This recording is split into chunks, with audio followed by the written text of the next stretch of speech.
Olá a todos, sejam todos bem-vindos às redes sociais da Comunidade Espírita Caminheiros do Amor. A nossa sede fica na rua Arnaldo Magnicaro, número 1370, no bairro do Campo Grande. Estamos lá com todas as nossas atividades já em andamento. Se quiserem conhecer um pouquinho lá das nossas programações, acessem o nosso site, caminheirosdoamor.org.br, né? E lá você vai conseguir encontrar os horários e as atividades que nós realizamos na nossa casa, né? Então, nós estamos aqui mais uma vez para trazer a reflexão sobre o Evangelho segundo o Espiritismo. Para quem não me conhece ainda, nessa encarnação me chamo Devanir e faço parte, né, do grupo de trabalhadores e voluntários da comunidade espírita Caminheiros do Amor. Bom, antes de começarmos, vamos rogar a Deus e a espiritualidade amiga que nos ampare para que a gente consiga trazer as reflexões de hoje com muito equilíbrio, muita paz, com muita harmonia, e também que a espiritualidade, em qualquer momento em que você esteja vendo este vídeo, possa lhe auxiliar e auxiliar a todos nós, né? Ajudando para que no ambiente dos nossos lares, no ambiente de trabalho, no ambiente de convívio, a gente procure sempre encontrar a paz. Lembrando também que estamos na campanha do Evangelho no Lar, importante para trazer o equilíbrio para as nossas casas. Se nós não temos ali outros membros da família que possam participar conosco, que nós possamos fazer isso, né? Sabemos que o nosso anjo guardião está conosco lá e alguns irmãos, né, que nos querem bem também fazem parte deste momento de reflexão do Evangelho com a gente. Então, que possamos ali, se não sabemos ainda, né, nós temos aí vários sites, inclusive no site da Comunidade Espírita Caminheiros do Amor, você vai encontrar lá um roteirinho para orientar, né, a execução do Evangelho no Lar, mas tem também outros sites, casas irmãs, né, que trazem também esta orientação, tem publicações que trazem isso. Então, para nos dar ali uma condição de norte para seguirmos na realização do Evangelho no lar. Mas é uma prática muito importante para trazer Jesus para dentro dos nossos lares. Nós vemos toda a sociedade carente, né, desse amparo, carente desse sentimento de harmonia dentro dos locais onde a gente frequenta. Então, se nós começarmos a trazer Jesus para os nossos lares, como dizia um querido irmão, com Jesus tudo fica mais fácil, né? Bom, então hoje a reflexão que trazemos, nós estamos aí no capítulo 5, Bem-aventurados os aflitos, estamos aí dando início à condição das bem-aventuranças, né? E no capítulo 5, no item 6 que nós vamos trabalhar hoje, fala sobre as causas anteriores das aflições. Na semana passada, nossos irmãos trouxeram sobre a questão das causas atuais, né, onde a gente consegue identificar muito mais claramente, né, o que nos aflige e como começou essas aflições dos tempos atuais, né? Então, nós vamos analisando o nosso comportamento, nós vamos analisando os nossos pensamentos, né? Seguindo ali a orientação de Santo Agostinho, fazendo aquela reflexão no final do nosso dia, né, de trabalho ou de convivência, e vendo ali onde que a gente acertou, onde que a gente não foi tão bem, e assim a gente consegue então compreender ali aonde estamos precisando melhorar, né? E onde se originaram as nossas dificuldades, né? Então, muitas vezes o desequilíbrio é, da questão emocional, né? Os desequilíbrios nas questões materiais, financeiras, e aí nós vamos vendo que isso vai acarretando várias coisas em que deixa a gente em desequilíbrio. Então, a gente não consegue identificar as origens, né, dessa nossa dificuldade com relação ao comportamento que nós temos nesta mesma encarnação. Só que Se nós observarmos, né, pode ter até acontecido conosco, mas pode também estar acontecendo no nosso lar, né, na nossa família ou no nosso círculo de amizade, enfim, né, nós vamos vendo que algumas situações a gente observa e para esta encarnação a gente não consegue, por mais que remonte as memórias, né, a gente não consegue encontrar uma justificativa para que determinado espírito esteja passando pelas dores, aquelas dificuldades, ou até nós mesmos, né? Por que estamos passando por isso? Mas nós vamos recorrer então ao o Evangelho segundo o Espiritismo, no item 6 e parte do item 7, para a gente poder ter um norte aqui, né, da nossa linha de raciocínio. Então vamos lá. Aqui começa no item 6, né, trazendo aqui para nós.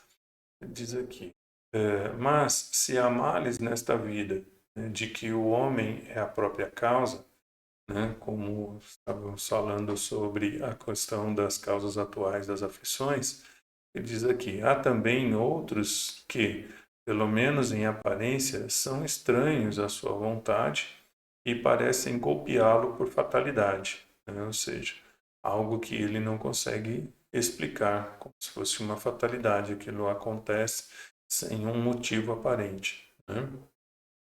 Aí ele continua aqui, né? Ele fala, entretanto, em virtude do axioma, né? Ou seja, de algo que assim, que é o normal, né? Ou algo que é tão claro que não se está para questionar, né? Ele diz aqui, né? Entretanto, em virtude do axioma de que todo efeito tem uma causa, né? Então ele fala do axioma por quê? Porque você imagina que algo que aconteceu foi provocado por alguma coisa, né? Então todo efeito tem uma causa. Então se algo caiu no chão, né, tem que haver sempre uma causa, ou algo impulsionou, algo empurrou, né, ou teve uma movimentação. Então, ou seja, alguma coisa tem que ter acontecido para aquele objeto cair no chão. Ele simplesmente não cairia do nada, né? Então, ele diz aqui, né, essas misérias são efeitos que devem ter a sua causa. E desde que se admita a existência de um Deus justo, essa causa deve ser justa. Ora, a causa sendo sempre anterior ao efeito, e desde que não se encontra na vida atual, é que pertence a uma existência precedente. O homem não é, portanto, punido sempre ou completamente punido na sua existência presente, mas jamais escapa às consequências de suas faltas. Os sofrimentos produzidos por causas anteriores são sempre, como os decorrentes das causas atuais, uma consequência natural da própria falta cometida. Quer dizer que, em virtude de uma rigorosa justiça distributiva, o homem sofre aquilo que fez os outros sofrerem, né? Então, a gente vai também aproveitar aqui para complementar essa linha de raciocínio. Vamos recorrer ao Livro dos Espíritos, na questão 877, que está ali dentro, né, do capítulo 11 do livro terceiro, onde fala da lei de justiça, amor e caridade. Falando ali do item 1, né, justiça e direito natural. Então, na questão 877, Kardec faz a seguinte pergunta para a espiritualidade. A necessidade de viver em sociedade acarreta para o homem obrigações particulares? Eles respondem sim. E a primeira de todas é a de respeitar os direitos dos semelhantes. Aquele que respeitar esses direitos será sempre justo. No vosso mundo, onde tantos homens não praticam a lei de justiça, cada um usa de represálias e vem daí a perturbação e a confusão da vossa sociedade. A vida social dá direitos e impõe deveres recíprocos. Ou seja, a justiça divina, né, ela nos dá a condição de escolhermos, né, que é o livre-arbítrio, o que nós queremos fazer, né, da nossa experiência encarnatória. Só que ela nos impõe também deveres. E aí nós vamos, né, recorrer ali ao ensinamento do Cristo. Faça ao outro aquilo que você gostaria que vos fizessem, né? Então, o respeito ao direito do próximo é esta condição, né, que nós trazemos como um requisito básico para vivermos em harmonia. Então, se nas encarnações anteriores nós fizemos mau uso das nossas escolhas, e ali então, por consequência, a gente foi causando prejuízos aos nossos irmãos, nós vamos ter que, em algum momento, corrigir estas condições. Nós vamos ter que refazer da forma certa aquilo que desfizemos de forma errada. Então, quando nós abusamos, muitas vezes, do nosso poder, né, da nossa riqueza, da nossa inteligência, da nossa força, né, porque tudo que Deus entrega para a gente como meio, né, de nos destacarmos na sociedade, Ele quer que nós façamos uso disso de uma forma inteligente e para o bem comum. Então, quando se fala da aprovação da riqueza, né, a riqueza ela não é um mal, ela é um bem, se bem utilizada, né? Então, quando Deus concede a um espírito a experiência da riqueza, Ele não coloca na mão desse espírito para ele falhar, para ele se perder no seu egoísmo. Ele coloca na mão dele para que, diante dessa condição, ele consiga fazer com que os seus irmãos progridam também. Se numa determinada encarnação é permitido ao espírito liberar, né, ou adquirir grandes conhecimentos, reter grandes conhecimentos, é para que ele faça uso dessa inteligência que está acima da maioria daqueles que convivem com ele, como um meio de levar aos seus irmãos, né, benefícios. Como nós vemos, né, esse avanço da tecnologia, quantos profissionais, né, estão em plena dedicação do seu tempo, do seu conhecimento, para poder fazer com que a humanidade se beneficie, né, de vários inventos, de várias coisas que vão ajudar, né, no bem-estar para a sociedade. Mas se ele usa né, essa capacidade intelectual para criar coisas que destruam a humanidade ou que prejudiquem as outras pessoas, então ele terá que responder por essas suas escolhas. Aquele que foi entregue a ele a capacidade de ter um corpo físico, né, onde ele se desenvolva numa capacidade de força acima, né, daqueles que estão ali na sua sociedade, né, foi dado a ele esta capacidade de força para que ele pudesse ser auxiliar daqueles mais fracos, né? Não que ele fizesse uso da sua força para escravizar, para subjugar, para fazer com que os seus irmãos, né, padecessem ali sob a sua condição de força extrema, né? Também não foi dado a eles essa capacidade de desenvolver-se num corpo sadio, né, para ir degladiar com os seus irmãos, para ir em disputas, né, que muitas vezes são vistas como uma oportunidade aí de desenvolvimento, mas que na verdade muitas vezes acarreta um malefício, né, para si mesmo. E assim a gente vai vendo várias outras, né, condições em que o espírito, muitas vezes, naquilo que Deus concedeu para ele, né, como ferramenta para poder se desenvolver e ajudar no desenvolvimento dos seus irmãos, né, ele se perdeu. Então Deus concedeu para ele todas essas coisas e o espírito se perde, né, na ganância, no egoísmo, na vaidade. E aí então, muitas vezes, ele acaba acarretando para a sua encarnação atual, né? Mas como disse os Espíritos e Kardec no livro no Evangelho segundo o Espiritismo, aquilo que o Espírito não for conseguir ser cobrado na sua atual encarnação, ele vai levar para a próxima, né? Então é importante a gente entender isso, né? Porque, né, partindo do princípio que, né, os que estão buscando este conhecimento por meio deste vídeo, né, já conheçam a condição, né, de uma das premissas do Espiritismo, que é a encarnação, né?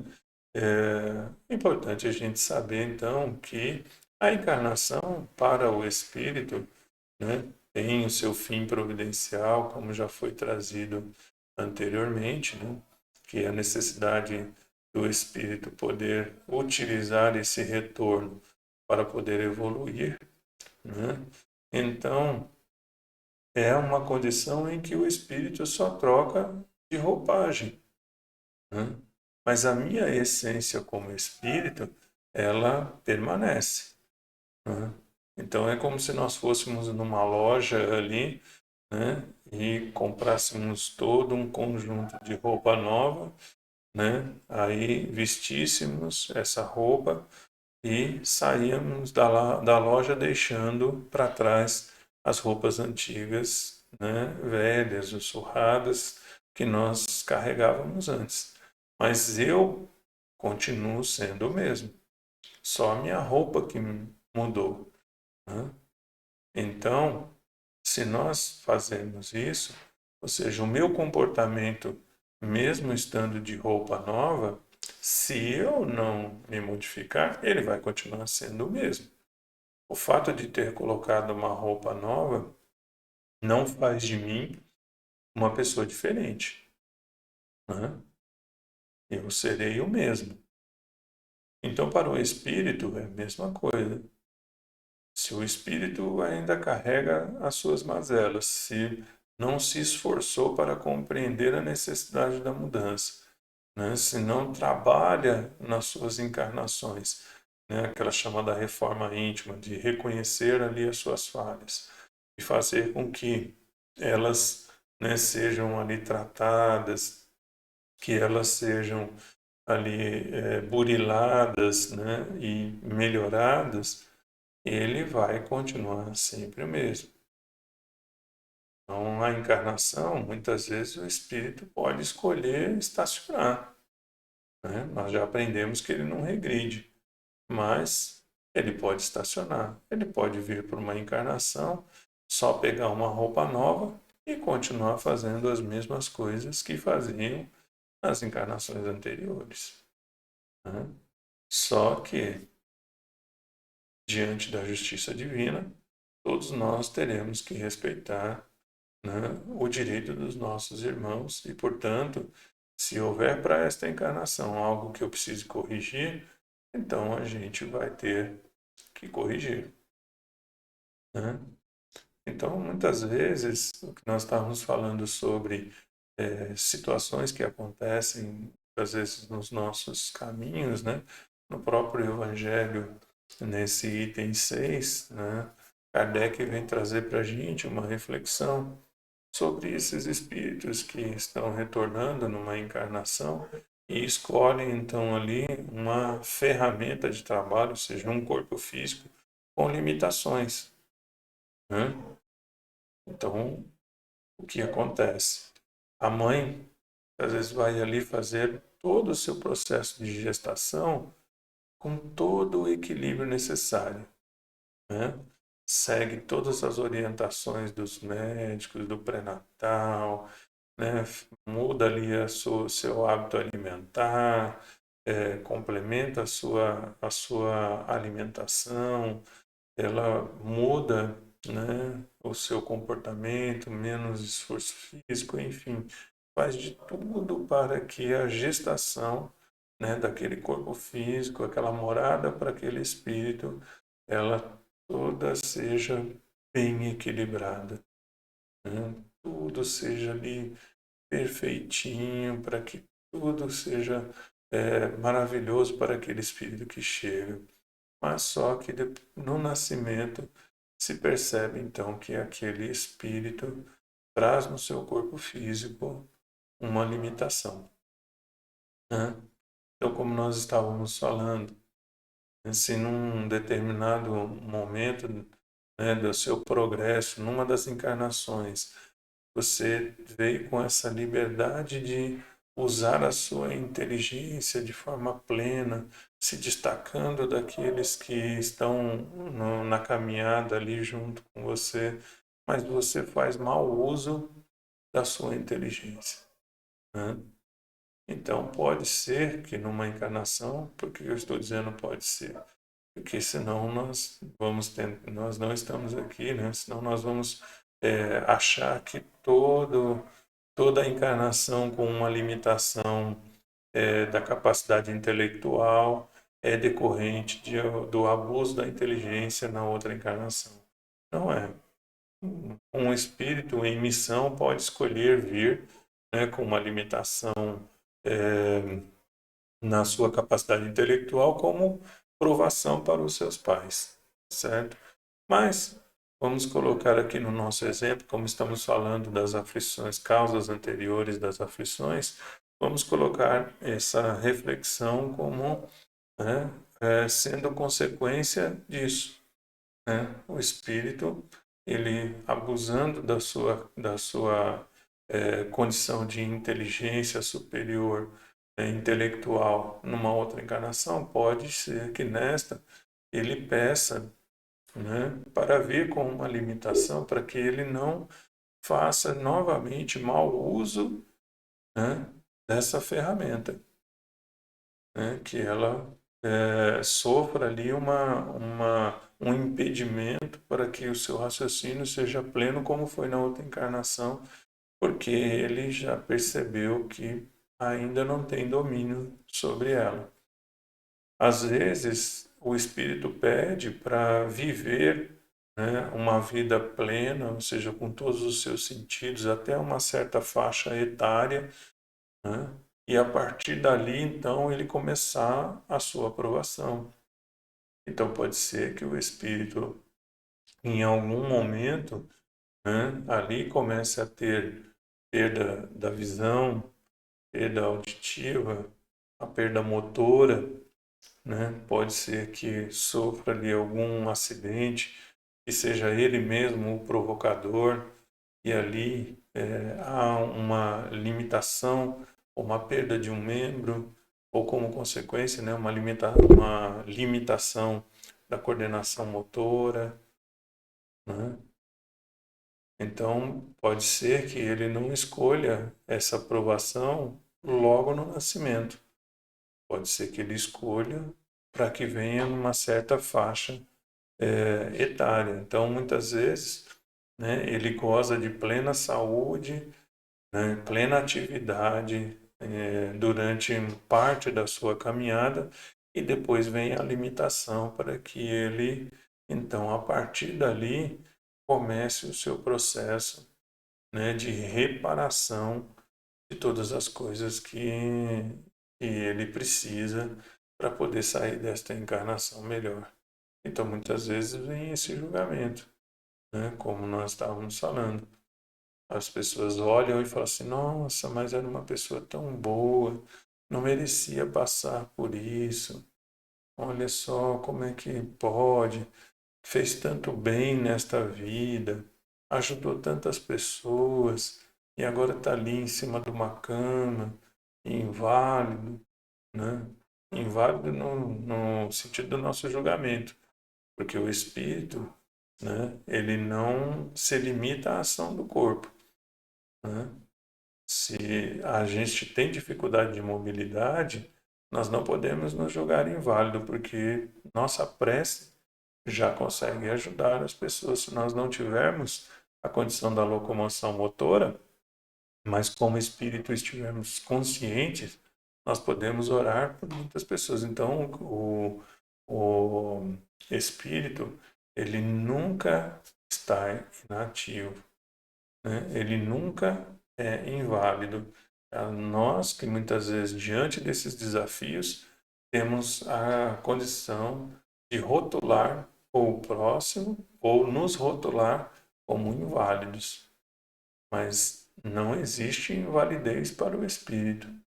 Mesmo para um corpo físico que se encontra ali, né, em estado de vegetatividade, o espírito está apto a trabalhar, né? O espírito está apto a continuar as suas atividades.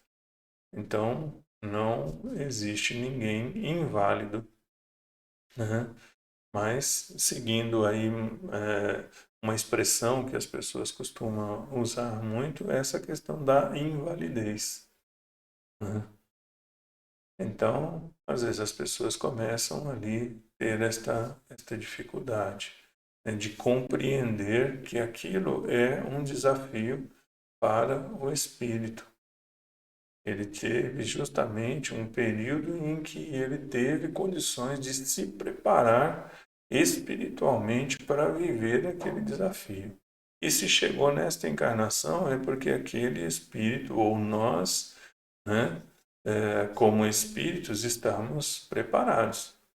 Então, se eu estou passando por isso, se eu estou passando por limitações nas minhas condições do meu corpo físico, né, eu preciso estar preparado espiritualmente para essa condição, né?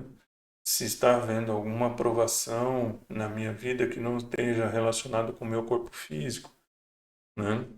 Mas pode ser que esta condição toda do, do desenvolvimento, às vezes o crescimento financeiro, né? O desenvolvimento financeiro seja difícil, tudo que se faça, né, não se progride, porque muitas vezes a gente falou, podemos ter passado pelas experiências da riqueza nas outras oportunidades, né, e não soubemos administrá-la da forma correta. Então, nesta encarnação, muitas vezes, como uma condição para eu poder melhorar, eu, né, sei que vou estar ali perturbado muitas vezes com a ganância, com tudo. Então, para esta encarnação eu peço que a espiritualidade me ajude para que eu não seja novamente levado a me perder com essas situações, né? Muitas vezes eu nesta encarnação estou tendo que passar por processos de subjugação por pessoas mais fortes, porque em outra encarnação posso ter tido uma ferramenta, né, que me proporcionava a questão de me impor pela força, né, para outras pessoas, subjugando-as, né? Mas como eu era o mais forte, então para mim estava tudo em ordem. Aí nesta encarnação, então, eu encontro alguém mais forte do que eu, né? E me faz sentir aquilo que eu fiz as outras pessoas sentirem. Então, nesta encarnação, eu estou conseguindo compreender como espírito, né, que não foi legal aquilo que eu fiz no passado. Então, muitas vezes nós podemos olhar para a nossa caminhada de hoje e achar que nós não merecemos aquilo que estamos passando. Mas, como diz a espiritualidade, Kardec, se você não encontrar explicação para as dificuldades e as mazelas que você está sendo desafiado a viver nesta encarnação. Tenha certeza que é a bagagem que você traz das anteriores. Não é motivo para desanimar, não é motivo para culpar Deus, não é motivo para culpar aqueles que estão ao meu redor. E nem me culpar. É importante eu criar forças, compreender, e aí a função do Consolador. O Consolador prometido veio nos trazer isto. Compreensão. Para que eu não jogue para os outros uma responsabilidade que é minha. Então eu não preciso culpar a ninguém e nem culpar a mim. Eu preciso é ter resignação. Compreender que determinadas coisas na minha vida, né, serão necessárias eu passar. E que eu consiga tirar delas o melhor aprendizado possível, para que eu saia desta encarnação melhor do que quando cheguei. Ok? Então, espero que eu tenha conseguido trazer um pouquinho daquilo que compreendi sobre os ensinamentos do Evangelho, do capítulo 5, item 6, causas anteriores das aflições. Certo? O capítulo 5 é Bem-aventurados os aflitos. E Deus, né, ilumine a todos, que ampare, e um grande beijo no coração de todos. Até mais.